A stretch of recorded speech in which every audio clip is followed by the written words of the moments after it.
Well, now for an inspirational guest that puts most of us to shame. Fred Judah McCarthy started writing about farming in grade 2, and he starts his day at 6 a.m. in the morning, checking on plants and chickens. And after school, he does it all over again. Now, Fred is our guest this morning to talk to us about his first love, which is farming. And of course, he's joined by his mother, Busi. Thank you for your time and good morning. Good morning, Fred. Morning, Auntie Tumi and the viewers.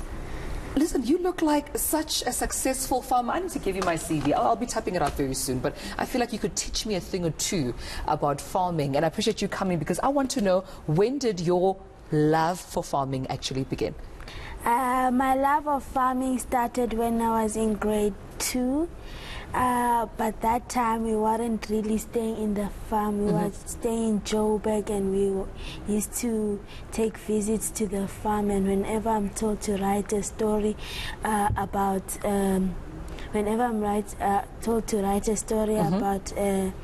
me in the farm, I'll write a story, and then until my parents saw that, oh, he loves farming, right. Okay, then we moved to the farm. But what I'm looking at right now as well, besides your love for farming, is you driving a tractor. I mean, I started driving, I'll whisper it to you after the show when I started driving a car. But how did you learn to drive that, Fred? It's my dad who taught me how to drive a tractor, yes. That is so amazing. Mom, I mean, Fred is putting most of us to shame here. When did you first know as parents that you had to groom and nurture young Fred's love for farming? Like he mentioned, he started in grade 2, even though we were staying in the city, but we had farms, so we'll pay visit to the farms. Strangely, he wanted to be an accountant because his dad is an accountant. Yeah. But he never wrote about that. But instead, whenever he's writing, he's asked to write a story about his holiday, he will write about his farm. Yeah.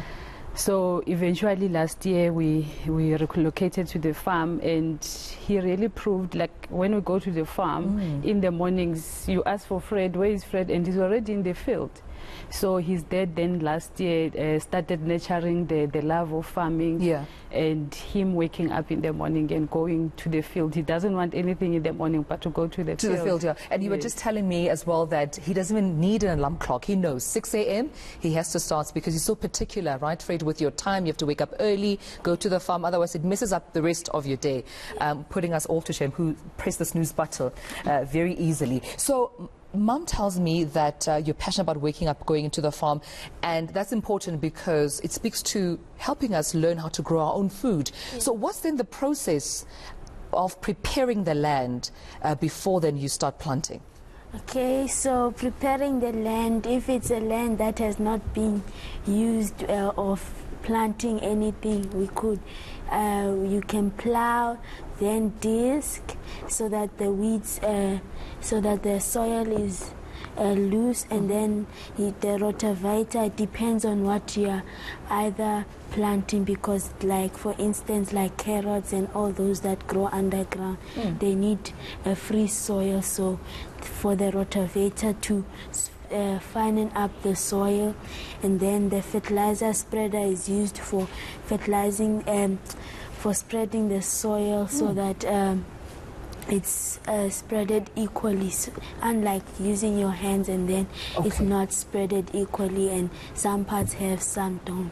All right. Yes. That is just for preparing the land. So besides you knowing that, I know that you're also responsible for taking care of, you know, I understand the daily records of chicken activities and what is that all about? I mean, I used to see my grandmother having chickens in what we used to call a hawk growing up in Limpopo. But you manage, you know, chicken activities. What does that involve then? Then, especially on the broiler side, they have vaccination program, which we have to follow daily, every day. So, like, we have a paper writing the dead chickens, because some die, you put in 1,000, and you're not writing anything. You don't know how many died, you don't know what happened, you don't know when to give them the vaccination, and you also don't know how old they are. So writing the chickens, the dead chickens, and making sure you give them the correct medication at the right time and start the correct feed at the right time. So Dad relies on you with that. He trusts you with that responsibility. Yes. Mom, I used to chase the chickens around. My grandmother used to scream at us for, scaring the chickens out of the hoko back in Limpopo. How important is it then, do you think, it is for young children to know the skill of farming, the importance of growing your own vegetables, and basically being, next farmers, up-and-coming farmers like Fred?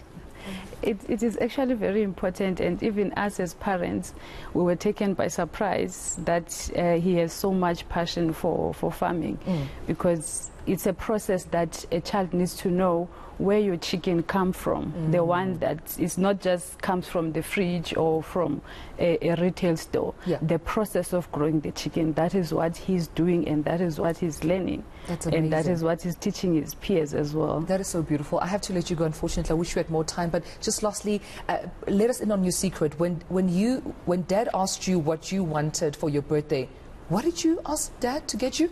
I asked for a piece of land to plant my cabbages. Thank you so much for joining us. You've put me to shame. I mean, I would have asked for a toy or a doll, but you're asking for land. Thank you so much for teaching us at a young age to be farmers, and that we can learn the skill at 11. Thank you, Mom. This is Vusi for joining us. Thank you so much, Fred, for joining us.